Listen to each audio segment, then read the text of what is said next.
ito po yung motor ni sir na ipa full wave. Ito yung ano niya, ito yung branch na ilalagay natin ano. Ito yung Liwa branch. Ayan, tingnan natin kung may yan, may branch talaga, Liwa. Yan. Ito yung stator coil. Dito po tayo magpo-focus ano kasi ito po yung gawin natin ngayon. Full wave natin kasi naka half wave lang itong stator. Itong motor na ito, anong motor ito sir? Wave Gilas.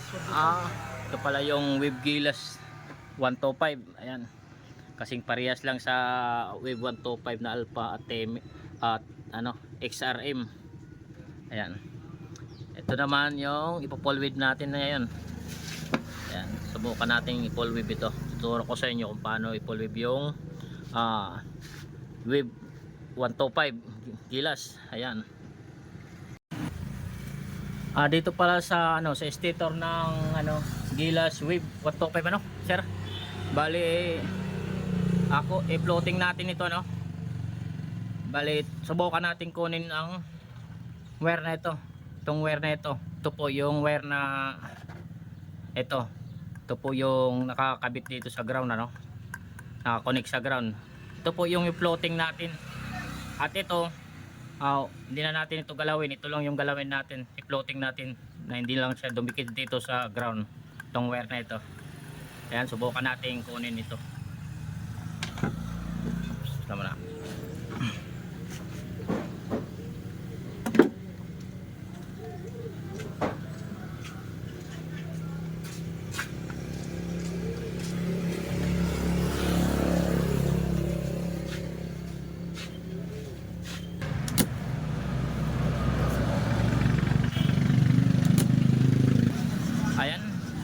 Bali kinuha ko na yung isang ano yung connection sa papuntang ground. Subukan muna natin itis ano kung floating na ba yung kanyang connection.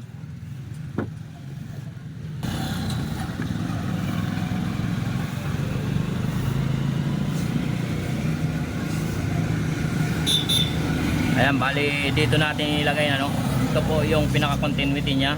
Tapos ito subukan natin kung may continuity. Ayan, may continuity kung nakita nyo. Ayan po, may continuity ano. Ngayon subukan natin kung hindi ba grounded yung kanyang stator ano.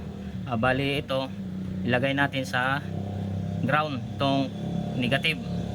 Subukan natin kung hindi grounded yung stator. Ayan, ilagay po natin sa ground. Hindi po grounded, bali naka floating na po yung kanyang stator ano, naka floating na. Ngayon ito po yung lagyan natin na lagyan natin ito ng ano ng wire. Bali ang gamitin natin na wire, kukuha tayo ng wire ano, itong ground, ito po yung gamitin nating source sa floating. Yan, hindi na kailangan yung ground ano dito, hindi na kailangan ng ground. Yan, kasi may ground naman ito. Itong body ng ano, yung cover ng stator, may ground naman ito. Kapag binolt mo na ito, naka ground na po yan doon sa body. Ayan, dahil solo lang po yung ground nito. Ito yung kanyang ano pulser, itong pulser na ito naka-ground na yun, naka-ground din yan oh. Dito galing yan sa bolt, isang wire lang yan, di ba? Bali itong dalawa, ito na po yung gawing ano nating source ng stator. Bali ito po yung magpo-full wave ngayon, itong dalawang wire. Transfer natin, floating natin yung kanyang wire. Hindi natin ipa diin sa ano sa ground body. Yan. Bali ito na yung nakakabit dito sa ano sa may ground. Floating natin ito ano. Ito yung dito na sa ano.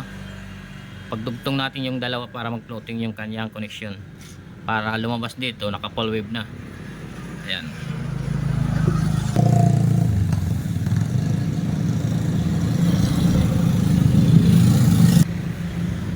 At ito guys, nalagay na natin ano, nahinang na natin yung kanyang stator. Ngayon lagyan natin ng ano, sinkable tube para mas maganda. Kapit na kapit.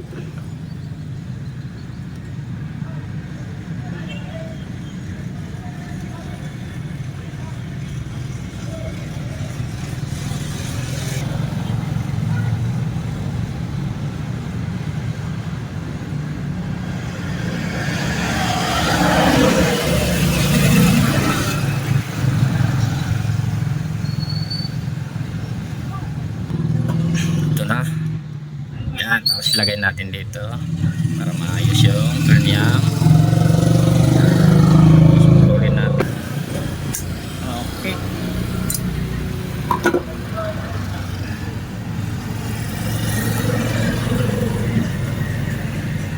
Yan.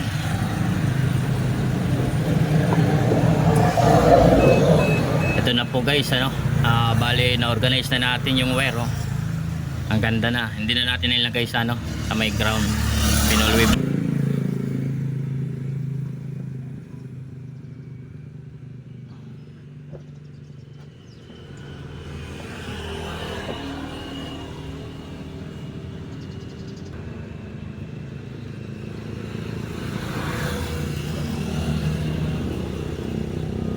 Yung green na yun, wala na yan. Sa pulser yan, meron yan doon. Sa pulser. Pulser. Ito. Yung isa. Ano yan? Ito. Sa pulser. Maraming sikip na. Yan, ulikit siguro. Ito na yung dalawang wire na ipapagapang natin, ano? Papunta doon sa may ano, regulator dito sa kulay yellow at kulay puti. Ito. Ayan, ito na yung wire na galing ng stator, ano? Bali, itong dalawang wire na ito, i-connect natin dito sa dalawang kulay white at yellow. Bali, tag-iisa sila, walang polarity ito. Kahit magkapalitan po itong dalawa, walang polarity. Ayan. Bali, dito yan, nakakabit sa dalawang yan. Okay. Bali, ito na yung dalawang wire na i-connect natin, ano? Galing ng stator po ito. Ito po yung output, ito po yung input ng rectifier. Ayan. Yan po, ikabit na natin. Walang polarity ito kahit magkabaliktaran. Okay, next natin yung kulay green. Ito po yung ground. Bali dito po sa ano, dating regulator, sakit ng regulator, dito po natin kunin. Lagay natin yung ground. Ayan. Ito na yung ground, ano, nailagay na natin yung dating sakit ng rectifier. Ayan, pinotol na natin. Tapos next natin yung kulay pula. Dito po yung positive, ito po yung papuntang battery, ano. Ito yung papuntang battery. Bali next natin, dito rin natin ilagay sa kulay red dahil galing ng battery ito. Ayan, ito. Bali dito yan. Ayan. Ito po yung charging system ng ano, ng motor. Ito po yung output, itong positive. Ito po yung positive. Ayan. Ayan, ito na yung positive, ano. Nailagay na natin. Mamaya i-organize natin. At itong dalawang wire, ayan, na kulay yellow at itong controller na itim. Bali kukuha tayo ng mahabang wire at hanap tayo ng connection dito para sa accessories. Bali ito na yung ano, accessories, ano, galing ng wire connection ng ano, sa susi, accessories na may ignition switch. Bali kukonek natin dito sa kulay black para masupplyan itong rectifier dahil ito po yung controller na itim na rectifier. Ito po yung nagsusuporta sa voltage para hindi tumaas at hindi bababa yung voltage ng ano, supply ng battery. Ayan. Tapos yung itong dalawang yellow ay sabay na natin ito kasi supplyan natin ito ng accessories dahil ito po yung galing ng switch ng headlight, itong dalawang yellow. Ayan, para magkaroon ng supply po papuntang headlight. Ayan. Bali mamaya i-organize natin yung kanyang mga connection, ayusin natin, ano. Bali connect muna natin itong apat na wire. Ayan, ito po yung magsama-sama sila. Ayan. Ayan, ito na, nilagay na natin, ano. Bali subukan muna natin bago i-organize natin, ano. Subukan natin itong ano, bagong gawa natin na full wave, ano, kung okay ba yung voltage na lumalabas dito sa battery. Lakas lang, Ayan, ito na yung na finalize natin na ano, regulator. Ayan, na organize na natin at pinalitan na rin ni sir na ano ng battery bago. Tapos ngayon subukan natin yung charging system ano. Sir, subukan mo muna i-start. Ayan, one click start ni sir. Tapos subukan natin ngayon yung kanyang charging system ano. Lagay natin. Okay. Subukan natin. Okay, ayan o. 14.66. Yan. Pinirip pa yan ni sir ha. Ayan. Yan, 14. Yan, ang ganda na ng motor ni sir. Naka full wave. Ito yung pinol wave natin na motor. Ayan, ayan si sir. Okay na sir. Thank you. Okay.